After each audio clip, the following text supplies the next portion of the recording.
Good job. You've done it. You right now either have kids that are about to transition out of high school or they are young adults and you want them to live at home or are willing to let them live at home, but you don't know what that looks like, or you got partway in and now you want to change it. Today, we're going to talk about how to transition your child from being a child to an adult living in the home. Who am I? I'm Jacqueline, and this is Homeschool Hangout.xyz, where I make homeschooling and parenting videos, especially homeschooling in California. And today we're going to talk about what in some ways is that final official step of parenting. I have 4 children, 2 adult children who live at home, 1 adult child who's moved state, and my youngest is about to graduate from high school. And I'll be honest, this is coming out of a lot of questions I've gotten from people, plus just some of the stuff we've done in our own lives. We're going to lay out some areas that you need to look at and how you need to approach it, but I'm not telling you what to do, okay? So I will start with one of the things that we do is we kind of have a mantra about our children living at home after they turn 18. And it's you can only live at home as an adult if you are willing to act like an adult. Okay? The specifics of all of that, it can be changed from household to household. But in our house, we are not letting you live at home because you're still acting like a child and can't take care of what we have decided as a group you need to take care of. Okay? And the other thing is a child living at home is no longer a child. And why this is important is until they're 18, they're living at home. They are under your authority.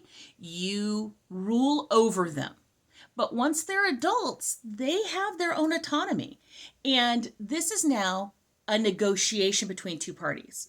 Just like if you rented an apartment, if your landlord no longer wanted you to live there, you would no longer live there. But similarly, if you didn't want to live there anymore, you could move. So you both have to remember that this only works if you both completely agree, okay? So let's get into it. We're going to talk about 3 areas you really need to address when you are looking at having an adult child living at home. The first one is rent. Now in our household, I'm going to tell you how it works in our household. You don't have to do it this way. I have lots of friends who are much nicer and much more easygoing than I am, and I say I would like them to be my mom too. That's fine. I get it. I'd like them to be my mom for lots of reasons, not just the fact they cook more than I do. But the first one is rent. And for us in our house, the 2 ways you pay rent is either grades, and those grades are in a college or any kind of vocational training. As long as you're making forward successful progress towards being more successful in a future career, we're not going to charge you rent. We want to help you with that. We are not paying for your college tuition or your vocational school tuition, but living at home is something we can do to definitely help contribute to that. And that means there's no money for utilities. There's no money for food per se. We'll get into that a little bit more, but there is no charge for that. We got our basic food. Now, what that means, though, if you are not in school or you are not passing your classes or vocational training, we charge a rent. Now, our rent while you're in school is kind of figured out based on like what my son paid when he was working at a Boy Scout camp for his slab of concrete and his little cloth over the top.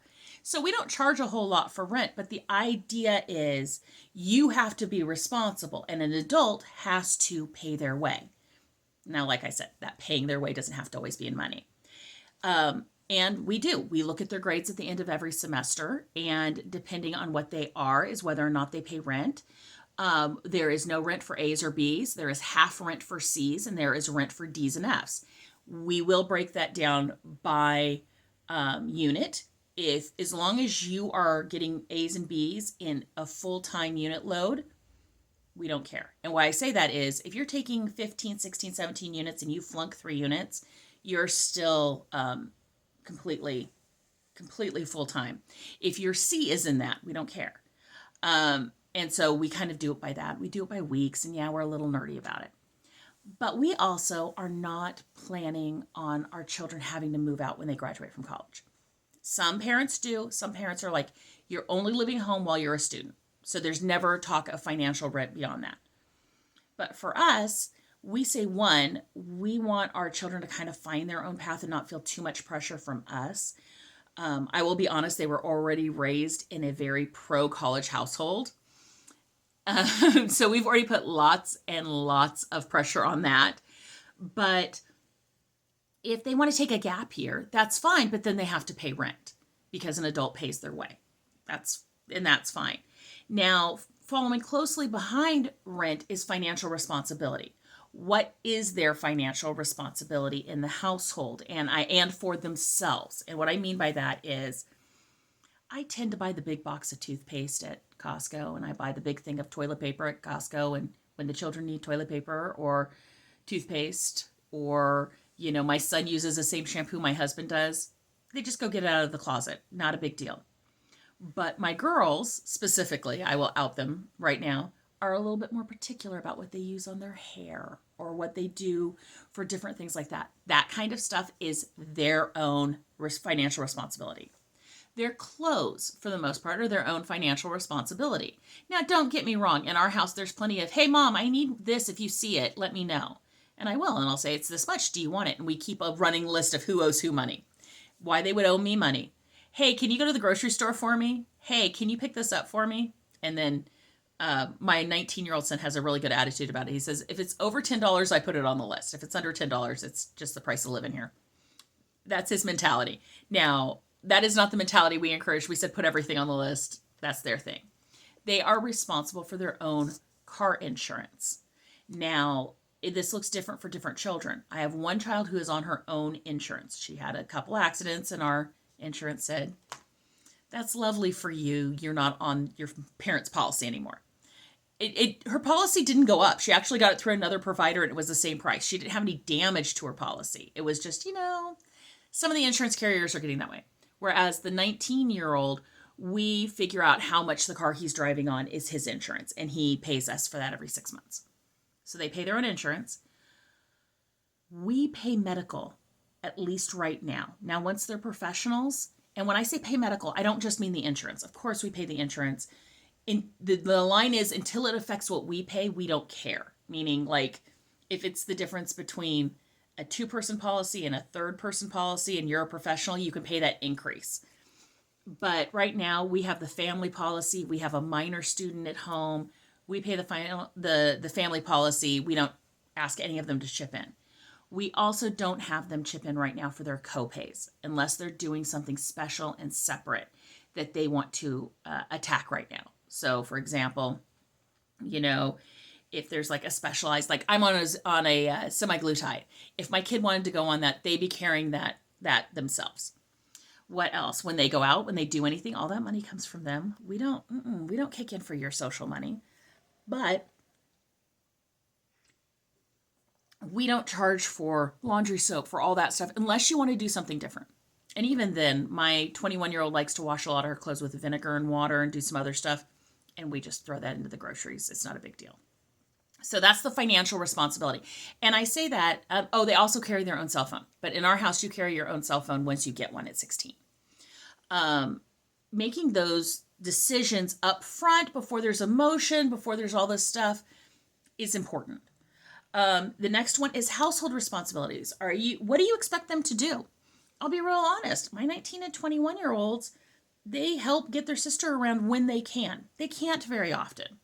But when they can, they do. So like this Saturday, my 17-year-old wants to go see a play that her friends are in. It's walking distance from the college where her sister's going to be.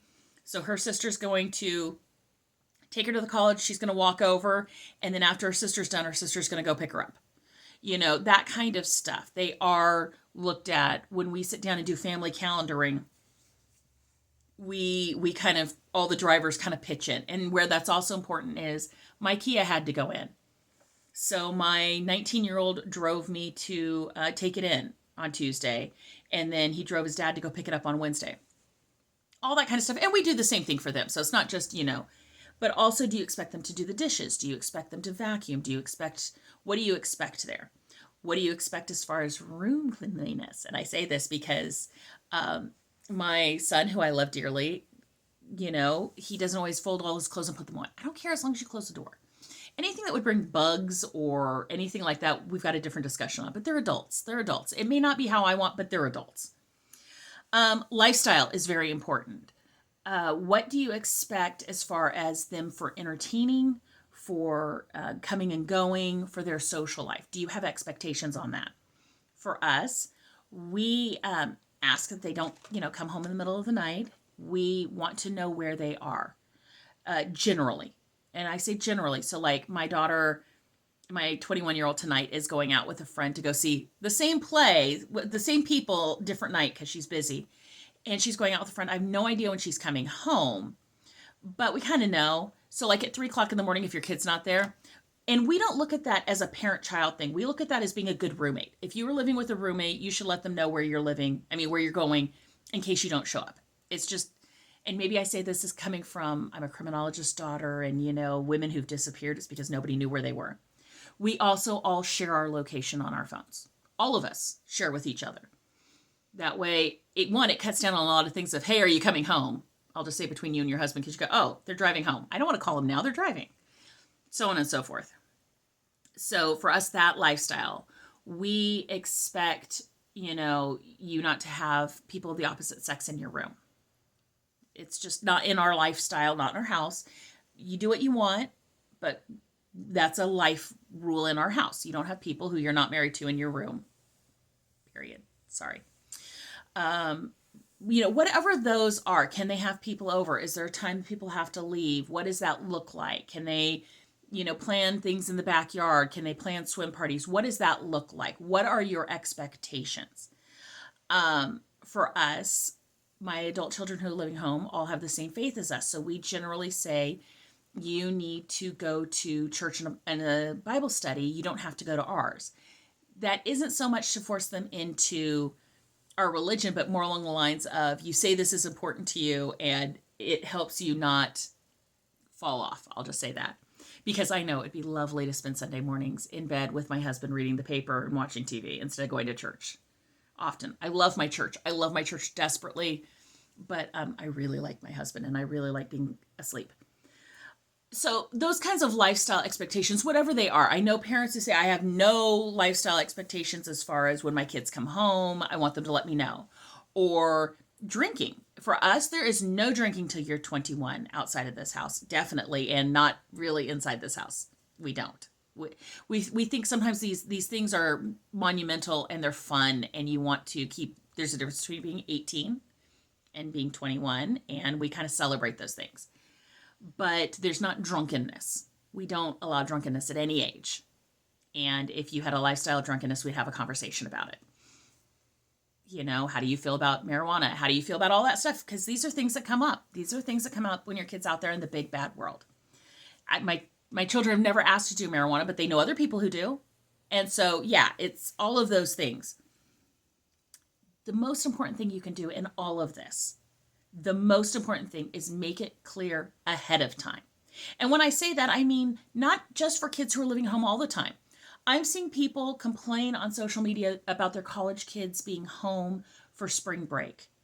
And they're like, all of a sudden, this is a 4-star resort. I'm doing all the cleaning. I'm cooking for them. I'm waking them up. They get up at 11 and say, what are you making me for breakfast? Now, I'm going to say this. Your children are adults, and this is an adult relationship. If you had an adult friend, I would tell you it's your responsibility to go talk to them and make sure they understand and you guys are on the same plane. They've gone from being children to adults. And at any point in time, you need to make sure that your expectations for your relationship are on the same level, no matter what they are. I've got to be honest. I love, love, love having my 2 college kids live at home. It is so much fun. They're kind of like playmates for us. They're different than us, but they're very similar to us. I admit that. And we have a lot of family dinners. We also have periods when nobody's home for family dinner. Whatever that looks like to you, it can be fun and crazy, and it's great. Just take the time to address the things before they come up. Think about the responsibilities they'd have if they moved out and make decisions on what that looks like if they don't. That's all that really boils down to. And I wish you love and grace and so much enjoyment with your adult children. And I'll talk to you later. Bye.